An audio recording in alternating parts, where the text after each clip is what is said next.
a hollow tree. Inside the hollow tree. My bad. I knew I must have done something wrong. And I found her in my house. She climbed up. I am out at her house now. I just went in her home because I'm so worried about her. This is 30-year-old Matthew Hoffman. He's just been arrested at one of the most bizarre crime scenes ever, filled with something so strange that you'll have to see it to believe it. After sitting in complete silence for hours, in approximately 3 seconds you'll see him finally crack and speak for the first time, admitting that a missing 13-year-old girl was found in his basement. What the fuck? I can't tell you anything because I don't know. But what he says next is completely unexpected. When Valerie Haythorne became concerned that something horrible had happened to her coworker after she failed to show up for work, she broke into her house only to find a disturbing scene. However, she would soon discover that her coworker wasn't the only one missing, and the truth of what happened was even more horrific than anyone even feared. The nightmare began on Wednesday, November 10th, 2010 in Apple Valley, Ohio, when 32-year-old Tina Herman, a reliable employee at the local Dairy Queen, missed a day of work. For most people, Bruh, I thought DQ was only in Texas.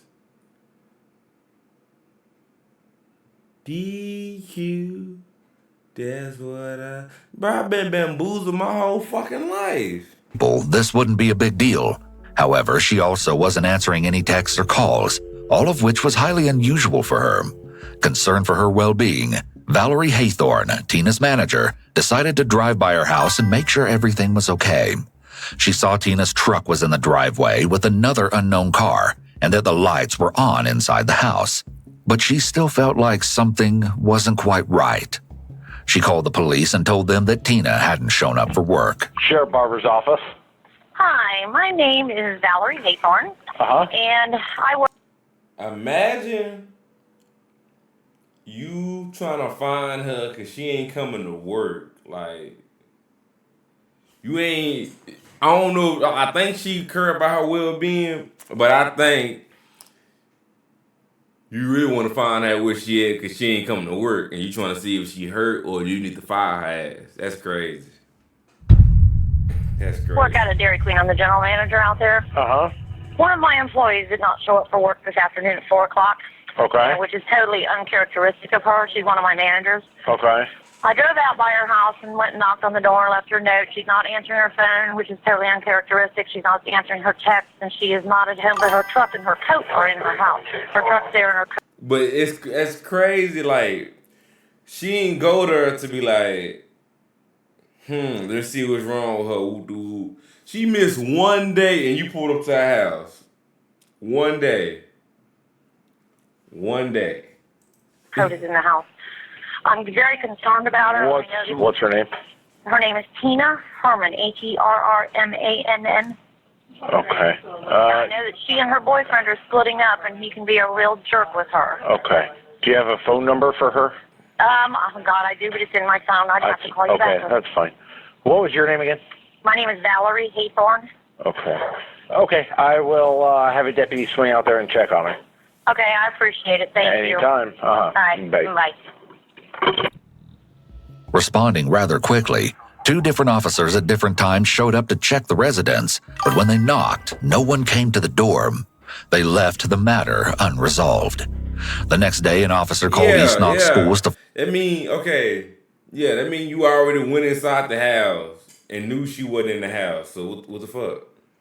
Find out if Tina's 2 children, 13-year-old Sarah Maynard and 10-year-old Cody Maynard, had been in school.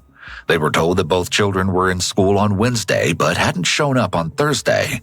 Soon, a man named Ron Metcalf was also contacting the police because his girlfriend, 41-year-old Stephanie Sprang, appeared to be missing. She was Tina's best friend, and they'd been together before he lost contact with Stephanie. Ron had last spoken to Stephanie around 12:45 on Wednesday, but she hadn't answered any of his calls since then.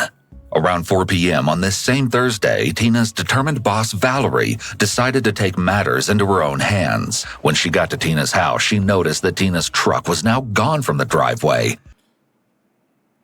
Hey, W manager, she getting to the bottom of shit. And only the unknown vehicle was left. This vehicle would turn out to belong to Stephanie. When her knocks on the front door went unanswered, Valerie decided to enter the house using an unlocked window on the back porch. Once inside, she saw blood.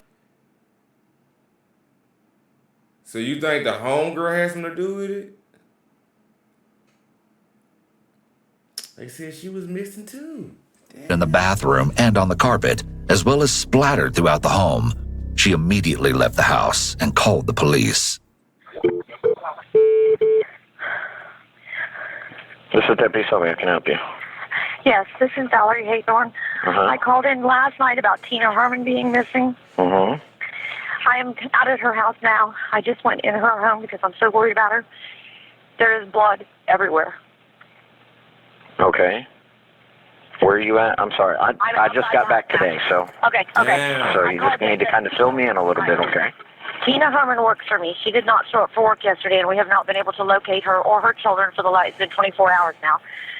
I just spoke with. No, I'm Hey, sorry, man. W fucking I just need an manager. address. I just need an address. 481 Kings Beach Drive in Apple Valley. Okay. Just give us a few minutes and we'll be en route, okay? Okay, that's Don't go back in the house. That nigga said, give me a few minutes and we'll be en route. Not give me a few minutes and we'll be there. I'm not going anywhere. I'm staying in the driveway. Okay, thank you. No, right. All right, bye. Bye. By Friday, November 12th, the police were... You gotta think about it. Some of them police be treating that shit just like a job. Like it's nothing more, nothing less than a job to them. They not doing shit off the clock. They not doing shit before they clock in. They don't even be giving a fuck. Like, if you just clock in at McDonald's and somebody be like, hey, my meal is messed up. Did you mess it up? You like, nah, I didn't, but I fixed it, I guess. Like, he don't really give a shit. Officially investigating you can 4 tell. disappearances. Tina, Sarah, Cody, and Stephanie. So 4 The people family missing. dog, a miniature pinscher named Tanner, was also missing. Oh, he The got house the was dog. searched for clues, and the first discovery was very disheartening. The initial crime scene investigation concluded that the evidence indicated assault with bodily injury, including a large amount of blood and what looked like drag marks leading to the bathroom.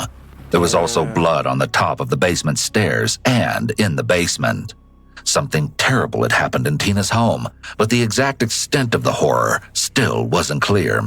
The first suspect in the disappearances was the most obvious. Right at the beginning of the investigation, the police were told that Tina and her boyfriend were in the middle of a breakup, and her friends were worried that something may have happened between them. Gregory Borders, Tina's live-in boyfriend, who was not the father of her children, was interviewed immediately after he came to the police station voluntarily. In his statement, he admitted that he and Tina had split up, but they were still living in the house together until either of them could make other arrangements. Interestingly, Gregory normally has Wednesdays off from work, the day Tina went missing, but he decided to work overtime at Target Distribution in West Jefferson, Ohio, about 1.5 hours away. He worked from 6 a.m. to 4 p.m., but instead of coming back home, he said he stayed at a friend's house in Urbana, as they had plans to play golf in Bellefontaine the next day. It all seemed very convenient, except that all of his time was accounted for, and his friend verified that they had dinner together and stayed in watching TV. Gregory received a call from his mother around noon on Thursday, and she told him that Tina was missing. But instead of panicking and coming to help look for her, he just assumed she took the day off and continued to golf. Gregory only realized his assumption couldn't have been more wrong when he finally returned to the home he shared with Tina. There he found that an investigation into the disappearances had already begun. After investigators cleared the crime scene, Gregory's own family arrived with bleach to clean up the blood in the house so that he wouldn't have to see it. With Gregory cleared, investigators had to move on to other leads. The next development was on that same Thursday when Tina's vehicle was discovered abandoned in the campus parking lot of the nearby Kenyon College, with no sign of her or anyone else. But it was something at the crime scene back at Tina. They can't get no footage of who dropped the car off? Because one car at the house that the manager said she seen it. And now it's gone. This house that soon became the most promising piece of evidence. Investigators found Walmart shopping bags containing 2 tarps and a box of heavy-duty trash bags. Now, that's not a good sign at all. But in this case, It was also the investigation's big break because, along with the shopping Yeah, nah, the family found that he was missing, that she went missing before he knew. They called him. They called him, and they was already at the scene. I don't know. I don't know how they was already at the scene cleaning it up. I guess after the detectives had left. bags, they also found a receipt for the purchase. Detectives wasted no time requesting the surveillance footage from the Walmart in Mount Vernon and began scouring it for someone making the suspicious purchase of garbage bags and tarps, along with a turkey sandwich and a t-shirt which was seen on the receipt. It wasn't long before they found him, buying the items just after midnight on Thursday morning. Just to be sure they had the right guy, investigators obtained a copy of the receipt from the suspicious transaction and compared the product codes with the receipt they found at the crime scene. And they matched. Yeah. The suspect was a white male, 25 to 40 years old, with brown hair, wearing a camouflage shirt and glasses. He was caught on the footage leaving the Walmart in a silver Toyota Yaris. Using still images of the suspect, the investigators used the Ohio Law Enforcement Gateway to search for any owners of a silver Toyota Yaris. It was then that they found a name, 30-year-old Matthew J. Hoffman. His vehicle appeared to match the surveillance video, and in his Ohio BMV photo, taken only 16 days before the Walmart footage was caught. He got the same damn shirt on. This nigga. He was even wearing a camouflage shirt similar to the one in the video. Obviously, the police knew they had to talk to him, but Matthew had two possible addresses. One belonged to his mother, Patricia Heglin, and was only 0.4 miles from Tina's home. The other was registered under his name and was only 10 miles from Tina's. If there was any doubt that Matthew was the right guy, a search of the Knox County Sheriff's Office revealed that he had actually been stopped near where Tina's van was found within the same hour that it was discovered. An officer had stopped him to ask why he was in the area, but believing nothing was amiss, let him go. The sheriff's office also revealed that there was also a report of domestic violence between Matthew and his then living girlfriend that occurred about 1 month before the disappearances. During an argument, Matthew allegedly choked his now ex-girlfriend.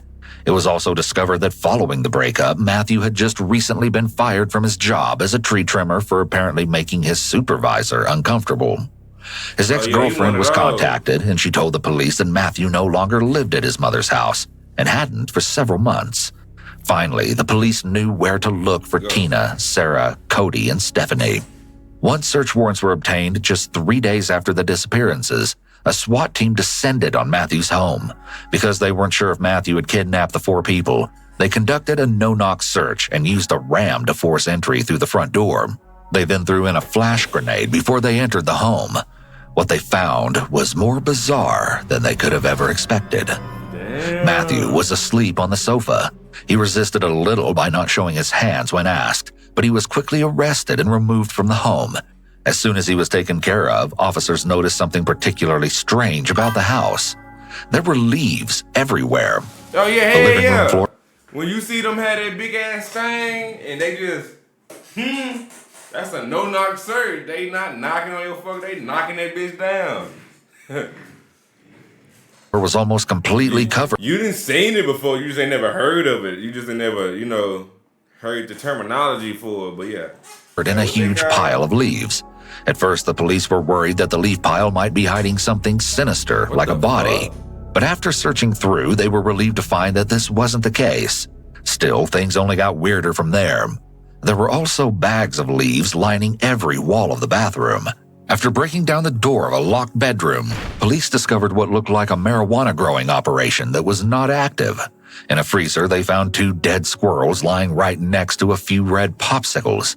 But the biggest surprise was hidden in the basement. A cabinet was blocking the doorway, but once moved, an officer discovered Tina's daughter, Sarah Maynard, lying on a sleeping bag on top of a pile of leaves and Matthew. Things only got weirder from there. There were also bags of leaves lining every wall of the bathroom. After breaking down the door of a locked bedroom, police discovered what looked like a marijuana growing operation that was not active. In a freezer, they found 2 dead squirrels lying right next to a few red popsicles. But the biggest surprise was hidden in the basement. A cabinet was blocking the doorway, but once moved, an officer discovered Tina's daughter, Sarah Maynard, lying on a sleeping bag on top of a pile of leaves in Matthew's basement. Her feet and hands were bound with yellow rope. He was making them hoes pallets out the leaves? Bro, this nigga diabolical. And duct tape. Alongside her in the basement were more trash bags filled with leaves. Thankfully, Sarah appeared to be unharmed, but she was wearing a makeshift diaper made from a plastic bag. As officers approached her, she was very confused and told them that she was late for school and kept asking if they knew anything about what happened to her dog, Tanner. What the fuck? Sarah was likely in shock or possibly dissociating. When something very scary or traumatic happens, someone may dissociate to protect themselves. They may feel disconnected from what is really going on or as though they are in a dreamlike state because reality is too difficult to face. Damn. Have you ever gotten in the car to drive home and then suddenly you realize you're almost back, but you don't remember the drive? That is a very mild form of dissociation. There was no sign of Tina, Cody, or Stephanie anywhere in the home. Investigators took care to photograph the way Sarah was bound before they freed her and brought her upstairs to wait for medical attention. Sarah was then brought by EMS to Knox Community Hospital, where she was thoroughly examined and questioned. Where the fuck the rest of them at? Despite the trauma she'd endured, she carefully outlined every detail of what had happened. She said that she and her brother had returned home from school on Wednesday and were attacked by Matthew as soon as they... Nah, I mean, I don't. She said they giving she giving details right now, but we don't know. He entered. She ran to her bedroom, but Matthew where she was thoroughly examined and questioned. Despite the trauma she'd endured, she carefully outlined every detail of what had happened. She said that she and her brother had returned home from school on Wednesday and were attacked by Matthew as soon as they entered. She ran to her bedroom, but Matthew grabbed her and carried her down into the basement. There he found some rope that was already in the house and used it to tie her up. He then left her on the kitchen floor for a period of time. She wasn't sure how long before he put her into Stephanie's Jeep and drove her to the Howard Ballfield parking lot. He covered her with blankets and left her there. Matthew later returned and put her into another car and drove to his house. Once there, he bound her hands in work gloves and duct tape, had her gagged, and kept her locked in the bathroom in a closet before he put her into the basement. Sarah said that she believed Matthew had killed her mother, brother, Stephanie, and her dog, but she wasn't sure.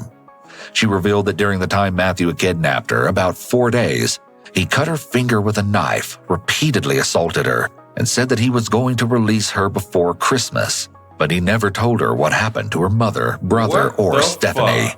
After being medically cleared, Sarah was then released into her father's custody. Initially, after he was arrested, Matthew was placed under 24-hour watch after crying and threatening to harm himself. Eventually, though, he was brought in to speak with investigators. The following interrogations took place over 4 days and have never been analyzed before. The interrogator reads Matthew his Miranda rights, but he's almost completely unresponsive and barely even acknowledges the detectives. Bottom paragraph says, "My rights have been explained to me and I understand each of those rights. Having those rights in mind, I'm willing this time to make a statement or answer questions." You understand that, Matt? Yeah. You understand? It's possible that Matthew is in a catatonic state, which can occur with some psychological disorders, including schizophrenia. When the person is experiencing catatonia, they may be completely unresponsive with their body, like Matthew is now. It's also possible that this is his way of coping with the stress of the interrogation. I don't know. We trying to find that out. I don't even know how the fuck Matthew even know Tina or her kids or anybody else. Like, what the fuck? One who is under extreme stress may limit their movements in an effort to go unnoticed, also known as freezing. Of course, it's also the possibility that he's refusing to cooperate to intentionally avoid having to answer questions. You want to talk to one of us alone, or do you want us both in here, or you comfortable with both of us being here?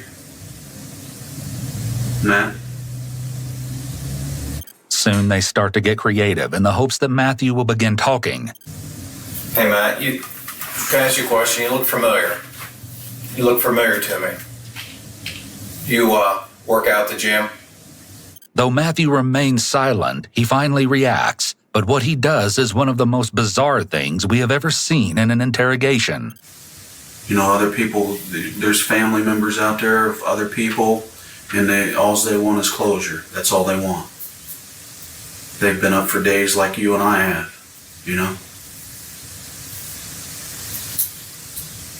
Heart hurts. I don't understand sign language, man. Matthew's hand signals seem to say that his heart is broken. This is, of course, not real sign language. However, it's certainly odd that he's using hand signals to communicate. But this could be an indication of Matthew's childlike nature. What do you want from us? Tell me what you want from us. Matthew sits with his eyes closed as the detectives try relentlessly to get him to start talking.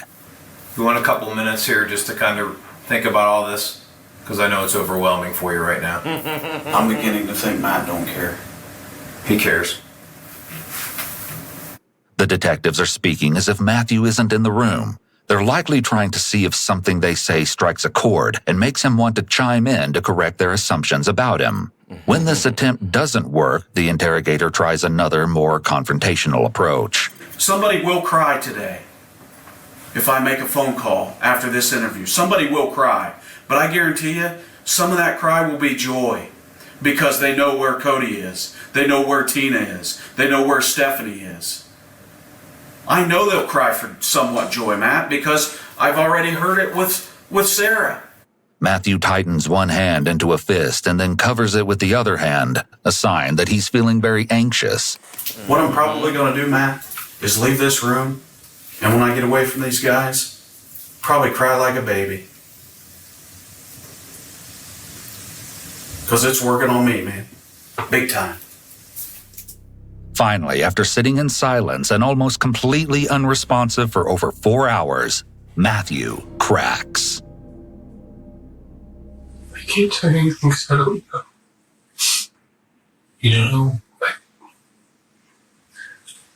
I knew I must have done something wrong.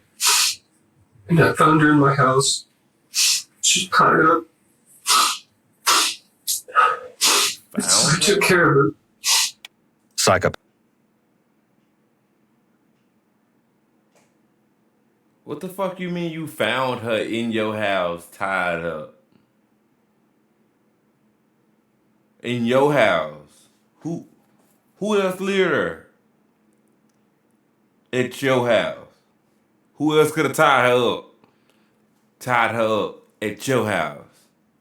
Psychopaths often try to paint themselves as the good guy or the hero like Matthew did here when claiming that he took care of Sarah. This is a sign of antisocial personality disorder, also known as ASPD.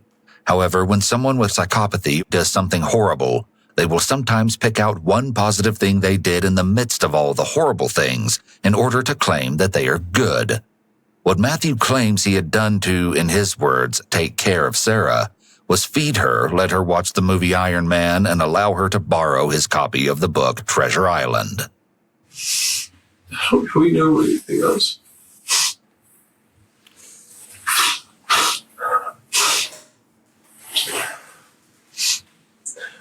So I was trying to figure out what had happened. Matthew's claim to not know what he did is one of the mysteries with psychopaths and people with severe personality disorders, because they sometimes dissociate and can't recall their actions. This is particularly true for the very mentally ill psychopaths, such as someone with psychopathy mixed with psychosis. Other times, their supposed inability to remember is just their way of manipulating and pretending that they weren't aware of what they were doing. That's what I'm thinking. At what point did you find her tied up in your house? Thursday. Did you ask her? Did you speak with her about, what happened? How did you get here? Anything like that? She said I'd done it. I figured I had done something I didn't know. I just could try to put pieces together. It still isn't clear what happened to Tina, Cody, or Stephanie, or where they are. However, given the evidence of blood found in the home and Sarah's testimony that she believed Matthew killed them, investigators weren't hopeful that they would be found alive. Did you recognize her as someone that you had seen before? And, did you realize that this is a person you... I wonder why if he did. But if he killed them, why he killed all of them and just left the little girl alive? Like, bro, you a kidnapper, you a murderer, and you a pedo? Hell nah. You'd seen before that now was in your house, or Too I don't much know did different anything shit, connection? man. You don't know her. I mean, I'm just asking because they were the pictures on the camera and they weren't taken, at the time that this happened. So I was just wondering if you, in other words, if it was someone you knew and then, wow, how did you get near my house? Because she said that she asked you a couple of times. Do you remember that? I don't know what you're talking about. Childlike behavior is very typical of people with personality disorders, including ASPD. However, Matthew is extremely childlike. When under stress, psychopaths and many people with ASPD often regress to childlike behaviors, but they often do so knowingly as a way to attempt to manipulate their way out of consequences. A female officer, believed to be a psychologist, enters the room and begins speaking with Matthew one-on-one. She set up the room differently so they're more side by side instead of across the table, which doesn't allow Matthew to have the barrier of the table between them, keeping his distance and guard up. I think what we were talking about earlier and kind of feeling alone, and that's definitely how I felt when I went to Chicago. I knew no one there. I was the only one out of my class sent there. The interviewer is trying to build rapport with Matthew and trying to make it seem like she can relate to him, possibly feeling lonely in a city where you don't know anyone. This is to make him feel less judged and to start moving him closer to a confession. But you had a purpose. Yeah. Ikigai. What's that? Japanese. Oh. Ikigai. Sense of purpose. He latches onto her comment about a lack of purpose. She'll now likely use this as the theme for why he did what he did, as he was receptive to it. This is a step in the Reed technique of theme development. When developing themes, the interrogator speaks in a soft, soothing voice to appear non-threatening and to lull the suspect into a false sense of security. So I did go out to Colorado after I graduated high school. Did you? That's where I got into my first trouble. I did something really bad. I pieced it together, I figured it out. And I went and turned myself in out of my first prison time. You're out there with a sense of purpose. I don't. It is clear he likes playing the victim role, and the interviewer will allow him to seem like a victim to get him to confess. But admitting that he had done something very bad in the past, it shows that he has some awareness of what bad is. Yeah. So if there is any doubt that he's insane, this could show that he's likely not entirely insane. Nah, he's I ass took know what her he's down a doing. condo. I took her down a condo. In 2001, Matthew was convicted of arson, burglary, assault, and motor vehicle theft while in Routt County, Colorado. This nigga is a fucking supervillain, bro. And y'all let him out after that? Believed that he set fire to a vacation condo to hide any evidence that he'd been staying there without the owner's permission. He was eventually released from prison and paroled back to Ohio. It's okay.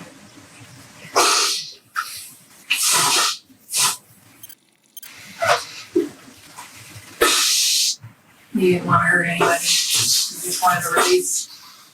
The investigator now offers a justification for his actions, saying he just wanted a release and didn't want to hurt anybody. This is another Reed technique used to make him feel more at ease with admitting to the things he did.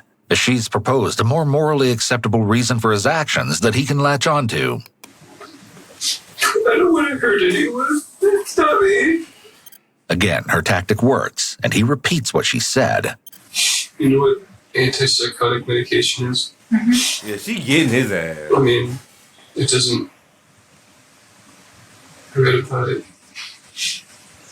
It doesn't directly address the problem. It's just powerful tranquilizers.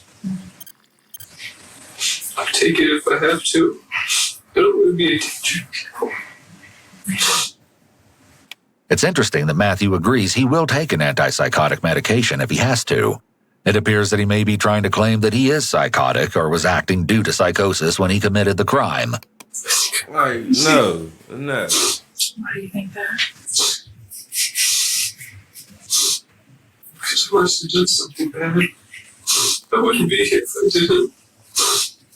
You know what you did, bro. Hey, this shit, like, I don't be liking this shit. Like, I don't like that. Acting like I don't remember shit and all this shit. But you did the time. You did the crime.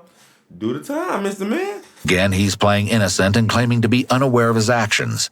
This is not a believable tactic. And hearing this, it's easy to assume that he's lying and manipulating or playing crazy to try to get out of the consequences he knows he'll be facing. While this could be the case, it's also possible that Matthew has gotten used to dissociating throughout his life, meaning that he copes with whatever unpleasant or uncomfortable feelings he experiences after doing something bad by completely erasing it from memory. This isn't a totally conscious process, of course, because people can't consciously decide to erase something from memory. However, this type of dissociation is something a person can learn to do as early as childhood, particularly people who have gone through severe abuse during childhood. In addition, detectives found an extremely large number of leaves inside Matthew's home. This is certainly unusual and may be a sign of a severe mental health disorder. One of the symptoms of schizophrenia is delusions, in which the person may hold strange or odd beliefs. Although Matthew has made no mention of the leaves, it's possible that he holds some type of delusion involving leaves. Nah. The sheer amount of He got them goddamn leaves to cover some shit up. time that it would have taken him to gather that many leaves and bring inside lends support to the theory that he likely has a very strongly held belief about the leaves. Okay, potentially, I can't, guarantee these things. What facility you might go to, where you might go, what might happen, and the attitude that the people in the system are going to take toward you can be affected by the fact that you decided at this point to do the right thing. The male detective takes a very different approach with Matthew than the previous interrogator. He's much louder, more aggressive, and more direct. From the moment we broke into your house, found you and found her in the basement, you owned it all. You own it all. Okay? You can't do anything about the part of it you own. Matthew clearly doesn't respond well to the detective's assertive and somewhat aggressive approach. It appears that he's covering his ears with his arms, possibly trying to block out what the detective is saying. He getting right in that nigga ear too. He's silent again, and the detective allows the silence to linger in the hopes that he will make a decision as to whether he will confess. The detective mirrors Matthew's posture and body language here. Although this can be viewed as a way of invading Matthew's personal space, it could also be the detective's way of trying to connect with Matthew. The intensity appeared to cause Matthew to become more distressed. However, by mirroring his body language, the detective is relaying a message of understanding. And if you didn't have a plan and you just put them in the Jeep and you just pulled over somewhere, there's weeds in the Jeep, so it looks like you probably pulled into a field somewhere and that's how the weeds got on there. If it's a random place, give me an idea where street it might be on or off of. But you gotta be able to narrow the field down for the whole county. And the dumping itself has to be less traumatic to recall than all the stuff that went on in the bathroom. Just tell us where to look. And I will stand up in court and say that you. Yeah, he still don't know why he ain't talking. You know why he ain't talking. He ain't talking because he ain't trying to get caught. But they trying to see where he put them other bodies at, if they alive or not. I don't think they is. It's been 3 days. And I will go to Sarah myself and tell her that you did. The detective returns to this theme that has Matthew looking like a good guy. He even uses Sarah seeing him as helpful as a bargaining chip. Okay, I don't want you to get upset, but the reason we're driving around, and we don't have to drive around. Okay, remember I came in here saying that I didn't want to drive around unless there was some value in it. Okay? Right, that's the whole point, is will you see something that will, prompt your memory? But I want to talk about what the possibilities would be for that location. Okay? In other words, not across the street. You're not going to put bodies across the street. What would you do, from there? In terms of a place you might go. Matt, we're not gonna be mad at you if you don't know exactly, your memory is not exact. Because you have said that you want to know. You're afraid to find out, but there's a part of you that wants to know. If it doesn't happen, generally, then it doesn't happen.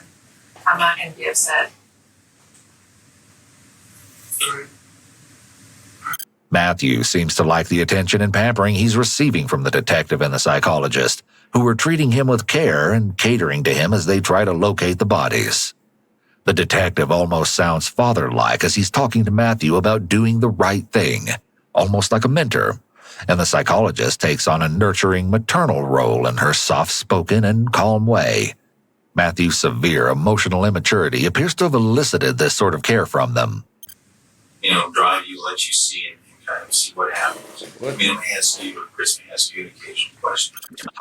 But that's all. That's all we're trying to do. Okay? Trying to put your jacket on. Yeah, put your jacket on. We're going to have to put a pair of cuffs on you. Want to use a picture? Sure. Or water, do you like water better? Just go take a water too. Yeah. All right, do you want to go to the bathroom before we go? Are you good? I think I should go. Okay.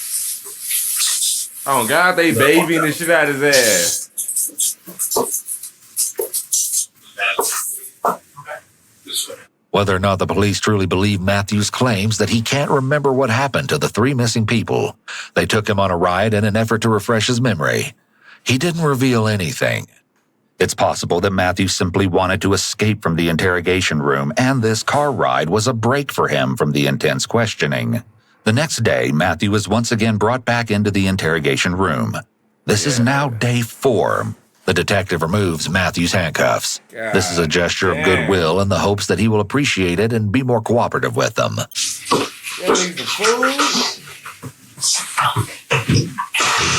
that need to go in the microwave or is it okay? Okay. Giving him food and coffee are gestures of friendliness they hope he will reciprocate. The detective even offers to heat up his food again, trying to build rapport and seem like an ally to Matthew. He's just come out of his jail cell and may be even more receptive to the outside comforts they're providing him. He doesn't say thank you or appear appreciative, which further displays his antisocial personality. You guys just starting your day? Well, pretty much. It's about 9:30. A little bit earlier. You normally an early riser or do you stay up late and sleep in? I get up early. This is just to get him comfortable with them again and get him talking. He clearly prefers to sit in silence, so this is essential for someone like this. What are your thoughts today after the things we talked about and kind of left it last night with you feeling like you wanted to do what you could to help? His behavior could point to severe trauma and/or mental defect. The detective realizes he must take some sort of action to get anywhere with Matthew and asks the other interrogator to step out. Chris, could you give us a couple minutes? Okay. Could you ask the little chain camera? Okay.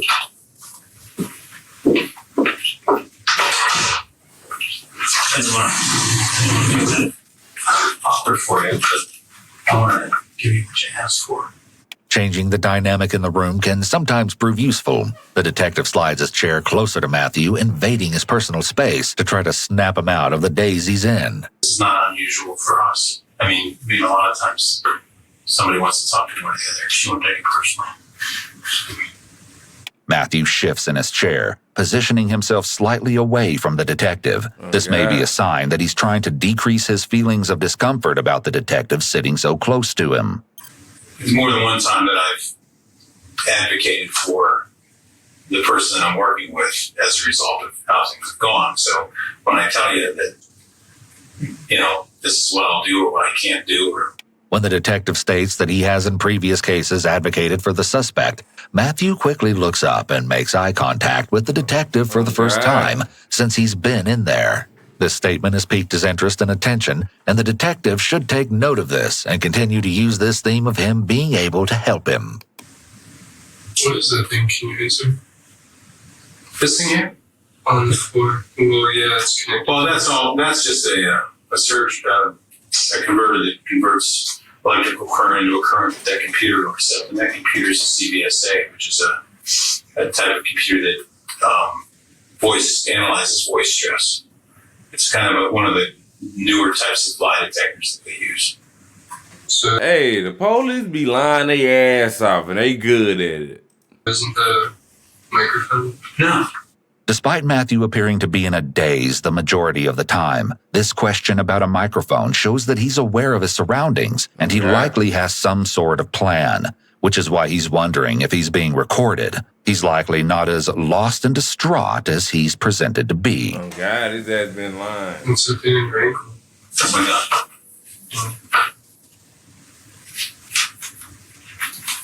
Why is he so...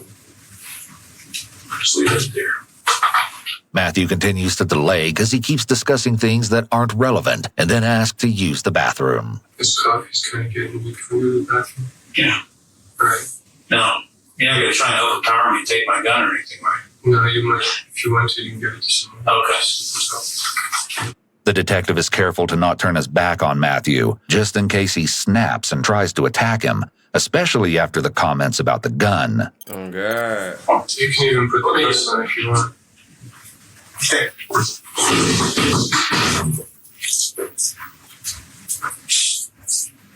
Do we even know what Yeah. Talking about the gun and offering to have the cuffs put back on is a very unusual interaction, to say the least. It could be that Matthew might be aware of his own impulsivity. Perhaps he doesn't trust what he might do in a moment of impulse. The detective took Matthew to a restroom just down the hall from the interview room.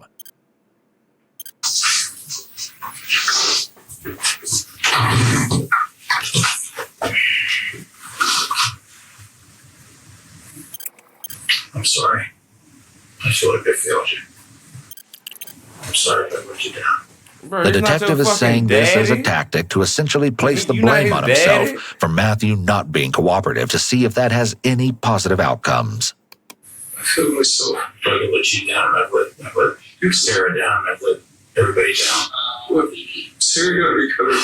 The detective may be trying to appeal to Matthew's feelings about Sarah. Earlier in the interrogation, he oddly stated that he took care of her. And I found her in my house. She tied up. And so I took care of her. The detective may be hoping that Matthew feels some shred of empathy for Sarah, so he'll provide them with the location of the other victims for Sarah's sake. Everything I've told you has been the truth, but I'm being truthful with you now. I mean, it's not just about you, Matthew. It's about her. I mean, like I said, I think I failed you. I failed her. Law enforcement, hey, I failed them before. But I mean, that's the package. Did you hear any of our conversation? No. In a bathroom and here now. Once I left, I didn't hear anything. Do you want to tell her? No, I was wondering if maybe she had been listening with any listening voices. You wanted privacy, we gave you privacy. So, are you probably not going to keep that private? Matthew revealed something to the detective in the bathroom that he's concerned the female interviewer will find out about. What the He may fuck feel was it? embarrassed for her to know either because she is a female or because he still wants to appear like the victim as she was previously treating him. Our conversation, like, is that this? The only thing, my intention, I'll be honest with you right now, is Bite my nail bad, the bitch. Okay, but I will tell you this, okay? If you tell us, I will keep that private. The detective quickly realizes he now has some leverage over Matthew and uses it to create a quid pro quo scenario. Matthew is about to unveil a disturbing and unexpected revelation. So I had a really horrific dream last night. It was disgusting. Getting a knot in my stomach. Yeah. So awful. I saw some really disgusting stuff in a big garbage can. And I was hoping I could make some excuse for you guys to kill me. From what I've heard from their family, that's something that would just hurt them more. And hurting yourself is not going to help anybody, including yourself. Matt said that he had it, that the dream dealt with the food processing plant, where they chop food up, and that there were garbage bags there that then he opened or looked in garbage can or bag, not sure which, and he saw, body parts, chopped up He stuff. chopped them niggas up. And I'm not sure what to think now in terms of whether he knows or doesn't know. He doesn't appear to have any concerns about the consequences in terms of trials and courts. The detective reiterates Matthew's story as if he believes his version of events, but then makes it clear he's holding back additional information. This is to try to get Matthew to disclose the location of the bodies. Matt, in terms of this deal I'm offering you, okay, so to speak, okay, can you tell us what you do remember? My concern again was the location. Can you tell us what you do remember? I don't know what you're talking about. Well, I thought you should want me to talk about the offer you made to me, what you wanted to have accomplished as a result of the day, the trip. I figure that's. You figure you already revealed that? In other words, you did ask me earlier, am I going to say that? And I said that, I would not say it. I would not give. See, what I'm figuring is that here's some others. Oh, shit. I'll be right back in to take over this, but I just want to throw something away. I thought that what your concern was that I didn't tell him about the desire to have us shoot you escaping. Matthew's secret is that he wants to be shot by the detective. The detective agrees to keep this a secret so that he may be able to carry it out. This is all just a ploy to try to get Matthew to disclose the body's location, as he clearly cannot agree to kill him. And that because if I shared that then they would go to extreme measures to keep that from happening. There's no trust on either side. There's no way of proving that. There's no way you can just shoot me if everyone knows. You know that. If I try to escape, we have a legitimate reason. But the bottom line is, what is all? I think he gonna try to make a move so they can just go and take him out. Bro not trying to do his time. What the fuck? Nigga, just do your fucking time, What does this have to do with not telling us where they are? You gonna be in there for the How does that rest of hurt your things? life. That ain't nothing. I don't understand. Well, help me understand. It's hard to tell if Matthew actually believes his claim about his dream or if all of this is just him buying time or trying to play crazy. Okay. And nobody thinks that the person in this position that comes to this point does this of their own, through their own fault.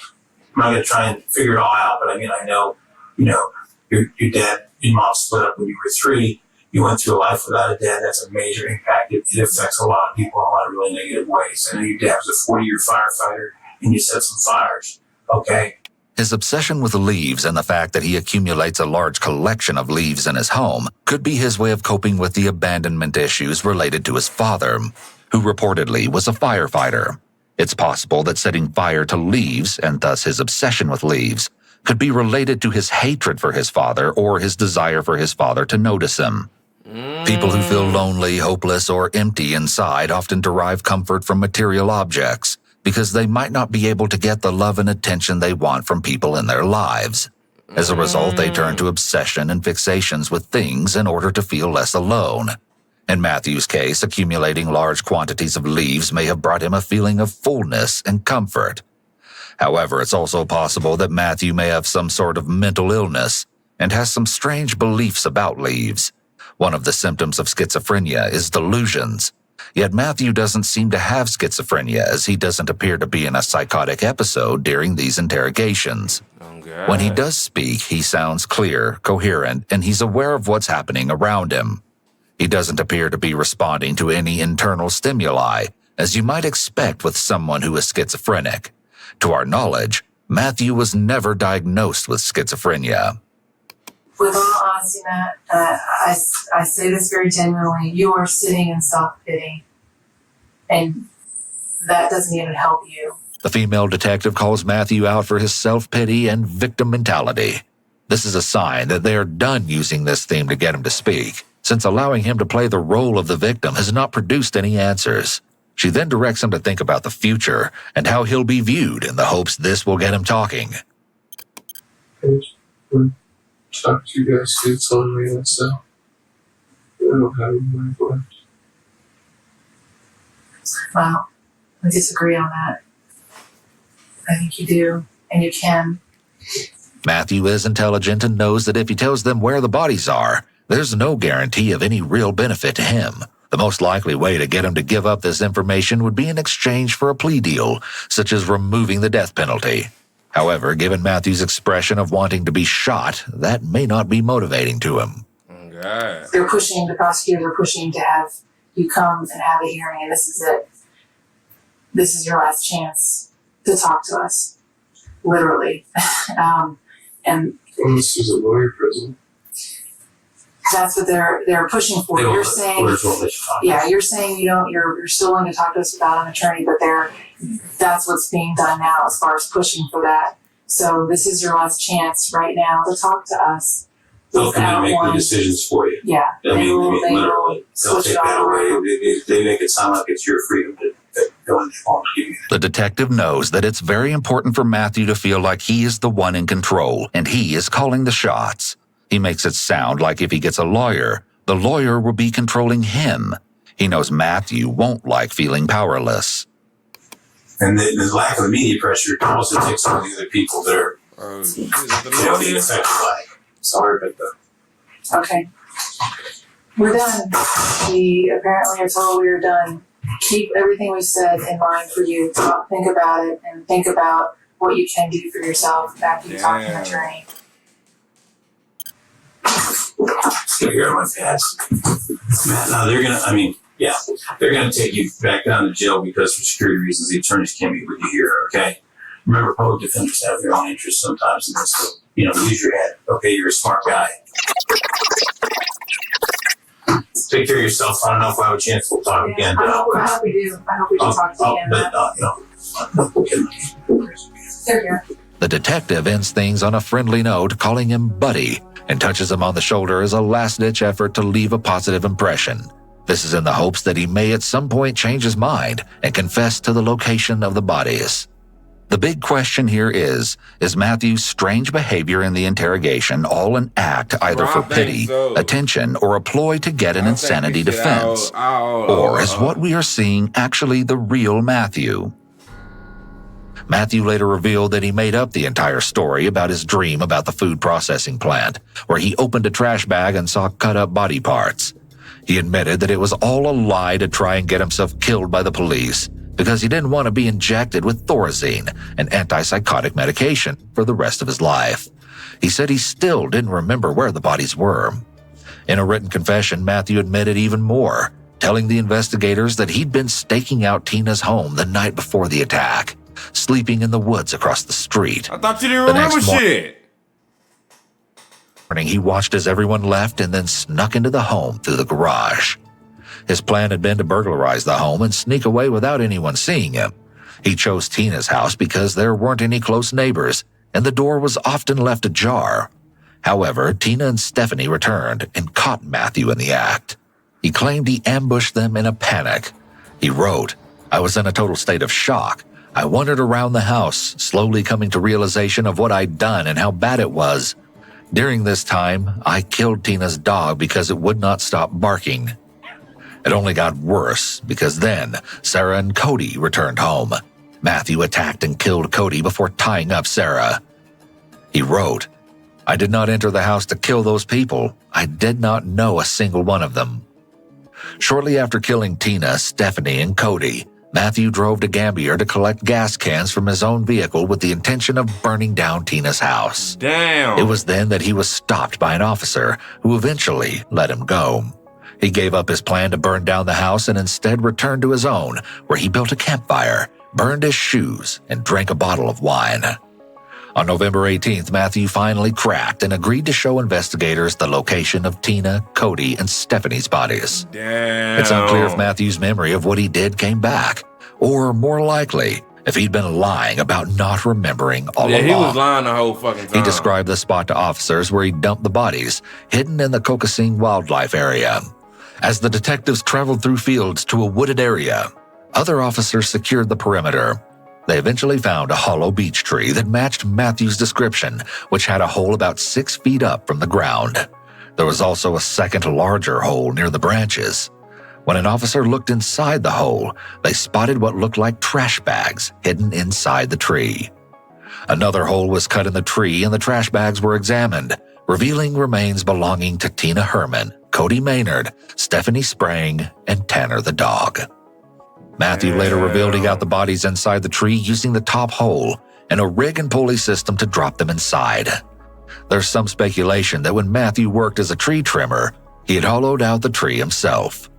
On January 6, 2011, Matthew avoided the death penalty by pleading guilty to 10 felonies.